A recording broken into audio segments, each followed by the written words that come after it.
It's down to the final stages of the Sound of Perfume, and 9 composers have been chosen to have their pieces performed in front of an invited audience on the 4th of February. We talked to some of them to find out how they're feeling.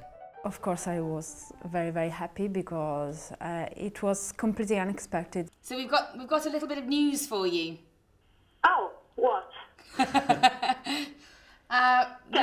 We like to say congratulations. Your composition for #1 Perfume has made it to the finals of the Sound of Perfume. Thank you! Wow, how wonderful! Thank you very much. Really? Yes, really. Oh my God, I'm very, very happy.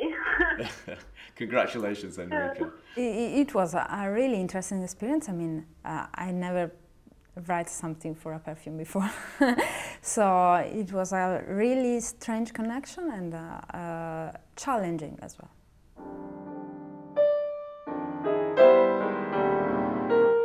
I like to win, but at the same time I know that it's a competition and it is not connected to how good your piece is. I mean, you could write a really nice piece, but it isn't suitable for the purpose of the competition. So I know both of these things, so it would be great anyway.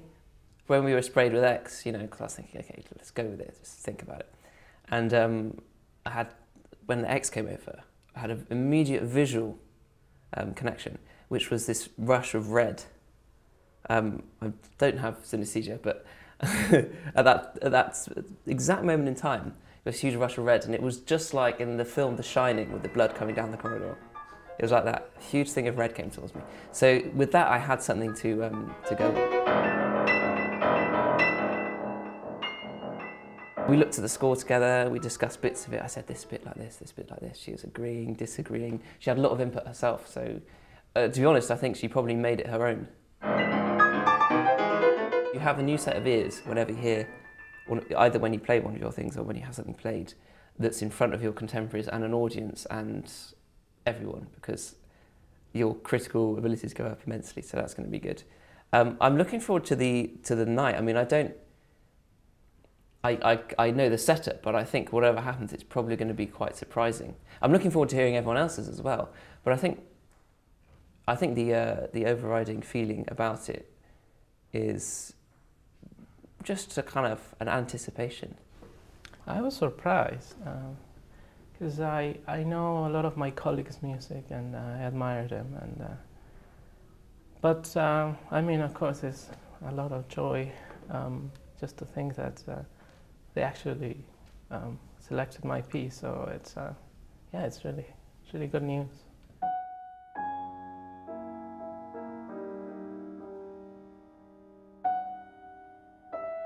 The pianist is Michael Uras. I haven't met him, which if it sounds very unbelievable, but all the contact we had was by cell phone and mobile and emails, and I told him about the piece, he read about it, and but in a sense it's better though, because you know, we play music from dead composers all the time, right?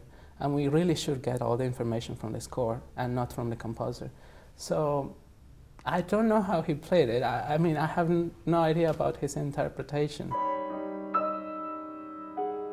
I'm nervous to be there and actually see what happens, and all the other piano pieces. I just want to do a good job. I was a bit worried at first when I get messages from college on my phone, and it always, you know, worries me a bit, but looked at the email, was very happy. Unfortunately, because I wasn't at the semi-finals, I didn't hear my piece being played, but I've played it myself as best I can do, and you know, I've heard it in here. But it would be different once actually you're in a concert kind of context and someone else is playing the piece and there's everyone listening and the acoustics of the room and everything. And it's quite satisfying, you know, to sit back in the audience, you know, and listen to someone playing your piece, you know. It gives you a lot of satisfaction, you know, to know that someone's looked at it, appreciated it, and chosen it out of a few others. It's quite an exciting, you know, project to go into, especially, you know, it's gone this far, and because I'm not still entirely sure what to expect when I get into that concert hall. I got a phone call from Victoria Christian, and I was very surprised that it was her. I didn't know that it was just going to be ringing. And yeah, she basically said, "You're in." And I was very excited and may have rung my mum and dad straight afterwards and told them. Congratulations, Charlotte. Oh, wow, thank you so much. Not at all, it's congratulations, Charlotte. I think this project in particular has really made my writing a lot more focused than it was. I think one of the good and bad things about the X Perfume was that there were so many different ways you could, I think, personally express it, and there's so many different avenues you could have gone down with it.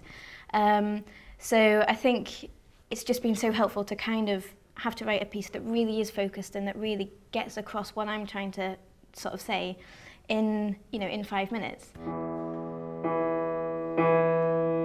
I think always, with music, the reaction of the audience is so interesting and so helpful, in terms of being a composer, and I'm still learning a lot, and it's so good for me to hear what people think about my music and how they respond to it. So for me, I think that's the most important thing. But I mean, obviously, the exposure and everything is great. All the time during the session, I was thinking like it would be really difficult to make a connection between perfume and music, because actually music and perfume are abstract things. I mean, a bottle of perfume is in some way like a score. Like you see the score, it's just symbols, but you don't see sound. It's just a kind of representation. It's the same like a perfume.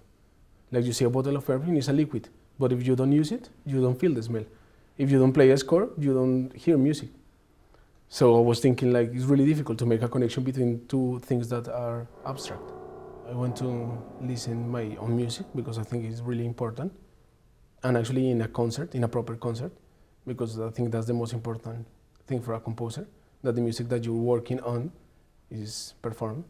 There will be like lots of people in the theater listening that piece. So it's good that lots of people will be able to hear my music and they will see, oh, okay, he's writing that kind of music, or I don't know, some kind of way to say, this is what I do. It was nice to have someone on the end of a phone rather than just an email. We're calling to say congratulations. Your 1872 perfume composition has been chosen for the finals of the Sound of Perfume. Oh, brilliant. Thank you very much.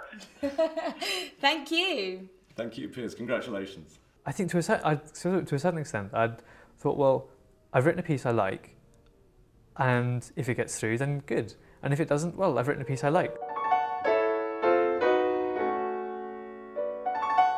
Originally I thought, well, if I have to learn my piece, it's not a very easy piece, it's not very difficult, but it would certainly be some work. And I thought, well, if Bill's going to, have to confess, I thought if Bill's going to arrange a pianist, then I shan't put myself to learning this piece.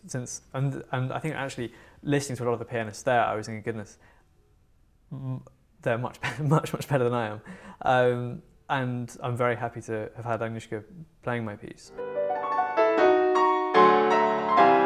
I think it's been a very interesting project to be involved in, and I'm very glad to have got to the final. To have a concert of a set of piano pieces based on the same thing, I think is a brilliant thing to have. So I'm going to it as a concert, but it has a lot of other things around it, and it's good. In the next programme, we'll be bringing you highlights of the final concert and finding out who will be the winner of the Sound of Perfume.